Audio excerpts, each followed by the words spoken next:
L'année 2002 est une année charnière pour le football africain. C'est une année marquée par des événements majeurs qui ont mis le football du continent sous les projecteurs du monde entier. La Coupe du Monde 2002 a vu l'émergence du Sénégal, un pays qui, contre toute attente, a atteint les quarts de finale en battant la France, championne du monde en titre. Ce parcours a propulsé plusieurs joueurs sénégalais au rang de stars, notamment El Hadji Diouf et Salif Diao, qui ont obtenu des transferts dans des clubs prestigieux. Par ailleurs, la Coupe d'Afrique des Nations 2002 a été dominée par le Cameroun, qui a remporté la compétition en battant le Sénégal en finale au tir au but. Cette victoire confirme la domination des Lions indomptables sur le continent africain, après leur triomphe aux Jeux Olympiques de 2000. En club, plusieurs joueurs africains brillent en Europe et dans les championnats locaux. Des joueurs comme Samuel Eto'o en Liga, Mahamadou Diarra en Ligue 1 et Gégé Okocha en Angleterre imposent leur talent. Le football africain est plus que jamais en pleine ascension.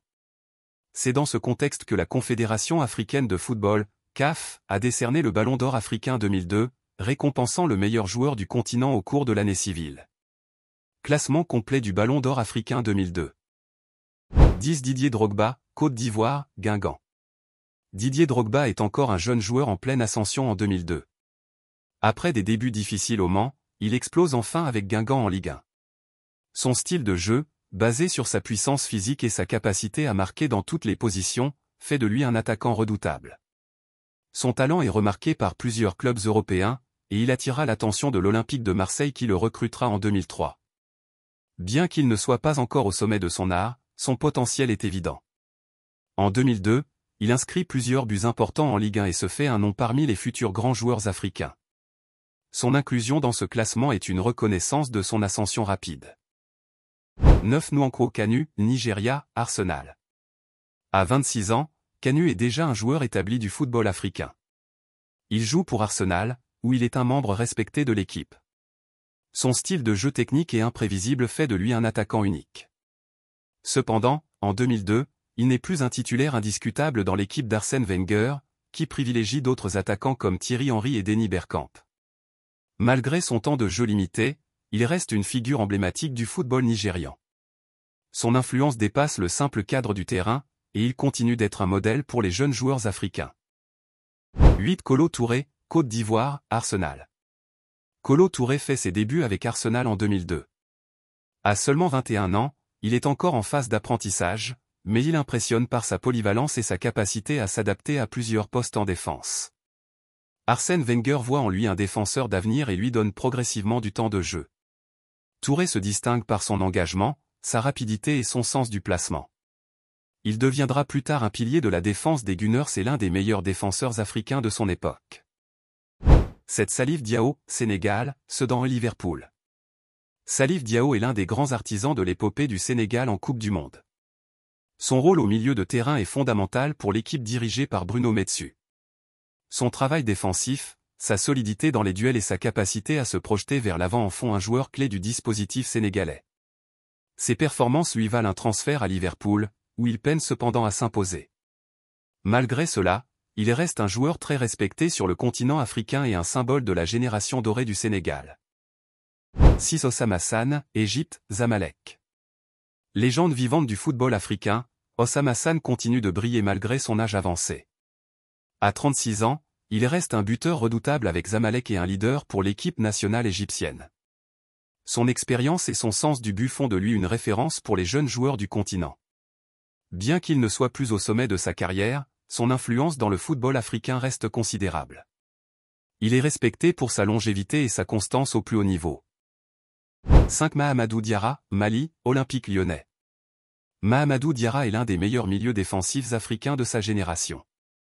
Avec Lyon, il s'impose comme un joueur clé du milieu de terrain et aide son club à dominer la Ligue 1. Son style de jeu, mêlant puissance physique et qualité technique, fait de lui un élément indispensable dans son équipe. Son ascension se poursuivra dans les années suivantes, et il rejoindra le Real Madrid en 2006, où il deviendra un élément essentiel du milieu de terrain madrilène. Gégé Okocha, Nigeria, PSG Bolton. Gégé Okocha est l'un des joueurs les plus talentueux que l'Afrique ait connu. Son style spectaculaire, fait de dribbles, de passes lumineuses et de gestes techniques incroyables, en fait un joueur adoré par les supporters. En 2002, il quitte le Paris Saint-Germain pour rejoindre Bolton, où il deviendra un véritable héros. Même si son équipe nationale, le Nigeria, n'a pas brillé en 2002, Okocha reste une icône du football africain. Son influence dépasse largement le cadre du terrain. Troisième place au Patrick Mboma, Cameroun, à l'Etihad Sunderland Tokyo Verdy. Patrick Mboma est un attaquant qui symbolise la puissance et l'efficacité devant le but. Né en 1970, il est l'un des meilleurs buteurs de l'histoire du football camerounais et a été un élément clé du succès des Lions indomptables au début des années 2000. En 2002, il continue d'être un joueur fondamental pour son pays malgré une carrière en club marquée par de nombreux changements. Saison en club. L'année 2002 est une période de transition pour Mboma. Il commence l'année à Al Ittihad en Arabie Saoudite avant de rejoindre Sunderland en Premier League. Son passage en Angleterre est cependant de courte durée, et il décide de partir au Japon pour jouer avec Tokyo Verdy. Ces mouvements montrent à quel point sa carrière est en pleine mutation, mais il continue de marquer des buts et de montrer son talent, peu importe le championnat où il évolue. Si son impact en club n'est plus aussi impressionnant qu'auparavant, son influence en sélection nationale reste immense. Il est l'un des attaquants les plus redoutés du football africain et continue à marquer dans les grandes compétitions. Fait marquant en sélection. L'année 2002 est une grande année pour le Cameroun, et Patrick Mboma joue un rôle clé dans les performances de son équipe. Lors de la Coupe d'Afrique des Nations 2002, il est l'un des piliers des Lions indomptables, qui remportent le tournoi en battant le Sénégal en finale. Cette victoire confirme la domination du Cameroun sur le football africain après leur sacre olympique en 2000. Mboma est un attaquant redoutable qui combine puissance physique, intelligence de jeu et une finition clinique devant le but. Il est capable de marquer dans toutes les positions et sait se montrer décisif dans les moments cruciaux. Sa capacité à mener l'attaque du Cameroun et à marquer des buts importants est l'une des principales raisons pour lesquelles il se classe dans le top 3 du Ballon d'Or africain en 2002. Pourquoi dans le top 10 ? Champion d'Afrique avec le Cameroun en 2002, un exploit qui confirme la domination du pays sur le continent. Attaquant redoutable, capable de marquer dans toutes les situations. Son impact sur le jeu de son équipe nationale est indiscutable. Même avec des changements de club, il reste une figure majeure du football africain. L'année 2002 marque le début du déclin de sa carrière en club, mais il reste un attaquant respecté et admiré. Deuxième place Samuel Eto'o, Cameroun, Mallorca. Samuel Eto'o est l'un des joueurs africains les plus talentueux de sa génération. En 2002, il est encore jeune mais déjà en train de se faire un nom en Europe, notamment avec le club espagnol de Mallorca, où il brille en Liga. Son talent brut, sa vitesse, sa précision devant le but et son mental de champion font de lui un joueur destiné à dominer le football africain et mondial dans les années à venir. Saison en club. Eto'o joue à Mallorca, un club de milieu de tableau en Liga, mais il parvient à se distinguer par ses performances exceptionnelles. Il devient l'un des meilleurs attaquants du championnat espagnol grâce à sa capacité à marquer et à créer des occasions de but. Ses qualités techniques, sa rapidité et son intelligence de jeu font de lui un joueur redoutable. Cette saison, il marque des buts décisifs et attire l'attention des plus grands clubs européens. Il est clair qu'il ne restera pas longtemps à Mallorca, car son talent est bien supérieur au niveau du club. Il sera d'ailleurs recruté plus tard par le FC Barcelone, où il connaîtra la gloire et deviendra l'un des meilleurs attaquants du monde. Fait marquant en sélection. Avec le Cameroun, Eto'o est également un joueur clé. Il fait partie de l'équipe qui remporte la Coupe d'Afrique des Nations 2002, confirmant ainsi la suprématie des Lions indomptables sur le continent. Ses performances en sélection nationale sont impressionnantes, et il joue un rôle important dans la victoire de son équipe. Même si le Cameroun n'a pas eu le même succès que le Sénégal en Coupe du Monde 2002, Eto'o continue de montrer qu'il est l'un des plus grands talents du football africain. Son ambition et sa détermination à toujours progresser font de lui un futur leader du football mondial. Pourquoi dans le top 10 ? Buteur régulier en Liga avec Mallorca, prouvant qu'il peut briller en Europe. Champion d'Afrique avec le Cameroun, jouant un rôle crucial dans la victoire. Son talent est déjà reconnu, et il est destiné à devenir l'un des meilleurs joueurs africains de tous les temps. Son mental de gagnant et sa détermination en font un joueur unique. En 2002, Eto'o n'est pas encore au sommet de sa carrière, mais il est déjà l'un des meilleurs joueurs africains.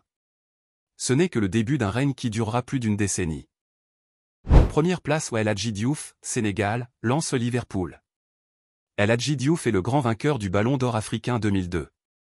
Cette année est une année historique pour lui, car il est le leader offensif du Sénégal, l'équipe qui réalise l'exploit le plus retentissant du football africain en Coupe du Monde. Son style de jeu spectaculaire, Sa vitesse et sa capacité à déstabiliser les défenses en font une véritable star du football africain. Saison en club. Au début de l'année 2002, Diouf joue en Ligue 1 avec le RC Lens, où il impressionne par ses performances. Il est l'un des meilleurs attaquants du championnat français, et ses performances attirent l'attention des plus grands clubs européens. Après la Coupe du Monde, il signe un contrat avec Liverpool, l'un des clubs les plus prestigieux d'Angleterre. Son transfert est perçu comme une reconnaissance de son immense talent. Cependant, son passage à Liverpool sera marqué par des polémiques et des performances irrégulières, ce qui freinera sa carrière au plus haut niveau. Fait marquant en sélection. Le fait le plus marquant de l'année 2002 pour Diouf est son rôle clé dans l'épopée du Sénégal en Coupe du Monde. Il est l'un des grands artisans de la victoire historique contre la France en match d'ouverture. Son style de jeu audacieux, ses dribbles et sa capacité à provoquer ses adversaires en font un joueur redoutable. Le Sénégal atteint les quarts de finale de la Coupe du Monde, un exploit seulement réalisé auparavant par le Cameroun en 1990. Diouf est considéré comme l'un des meilleurs joueurs du tournoi et son influence est indéniable. Pourquoi dans le top 10 ?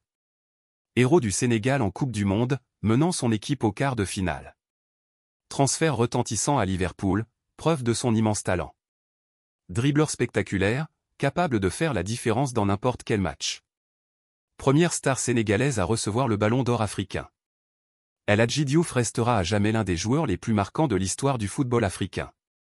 Malgré une carrière en club qui n'a pas été à la hauteur des attentes, son année 2002 est légendaire et justifie pleinement son sacre. Ce classement met en avant les grandes figures du football africain en 2002, avec des joueurs qui ont marqué l'histoire du continent et ouvert la voie aux générations futures.